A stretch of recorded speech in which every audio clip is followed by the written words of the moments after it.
Hit नतीजों के साथ जहां पे अच्छा खासा अपटिक देखने को मिल रहा है कमजोर मार्केट में भी, क्योंकि नतीजे काफी अच्छे आते हुए नजर आए। पहला स्टॉक साइन डीएलएम, यहाँ पे नतीजे देखे तो काफी स्ट्रॉन्ग आपको दिखेगा, हिट की लिस्ट में से शामिल किया गया है। मुनाफा देखे तो 117% की ग्रोथ आते हुए दिखी, रेवेन्यू 34% की ग्रोथ यहाँ पे नजर आई है, एबिटा भी 56% की ग्रोथ आपको दिखेगी और मार्जिन एक्सपेंशन इस क्वार्टर में होते हुए दिखा है। ऑलमोस्ट 150 बेसिस पॉइंट का मार्जिन एक्सपेंशन यहाँ पे आते हुए नजर आया है। कैनरा रोबेको यहाँ पर भी टोटल इनकम में 40% की ग्रोथ देखने को मिले। नेट मुनाफा यानी कि नेट प्रॉफिट देखे तो ऑलमोस्ट 80% से ज्यादा की बढ़त आपको नजर आएगी। ऑपरेटिंग प्रॉफिट्स भी 2% की ग्रोथ यहाँ पर भी आती हुई नजर आई है और स्टॉक में अच्छा खासा मोमेंटम फिलहाल आपको देखने को मिल रहा है। एमपीएस यहाँ पर भी प्रॉफिट में 43% की स्ट्रॉन्ग ग्रोथ आती हुई दिखी है, रेवेन्यूज 20% से बढ़कर आते हुए दिखे। कामकाजी लेवल पे मुनाफा देखे तो 53% की ग्रोथ नजर आएगी।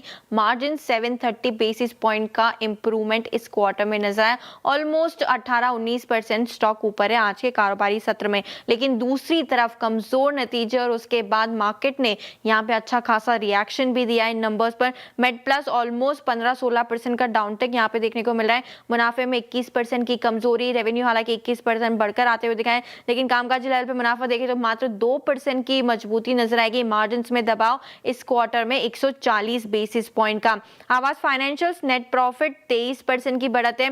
नेट इंटरेस्ट इनकम देखें तो वहां पर भी 17% की बढ़त नजर आएगी। एसेट अंडर मैनेजमेंट में इंप्रूवमेंट है, डिस्बर्समेंट्स में इंप्रूवमेंट है, लेकिन प्रॉब्लम नेट इंटरेस्ट मार्जिन और आउटलुक को लेकर है, जिसकी वजह से आज यहां पर भी डेंट आते हुए दिखाए। एंथम बायोसाइंसेज इंटरेस्टिंग है, मुनाफा 11% की कमजोरी, रेवेन्यूज में 22% का डेंट इस क्वार्टर में रहा है। कामकाजी लेवल पे मुनाफा देखे तो 21% की कमजोरी वहां पर भी नजर आएगी और मार्जिन्स देखे तो हल्का फुल्का यहाँ पे बढ़त आते हुए नजर आया, लेकिन स्टॉक ऑलमोस्ट 6-7% नीचे आपको नजर आएगा।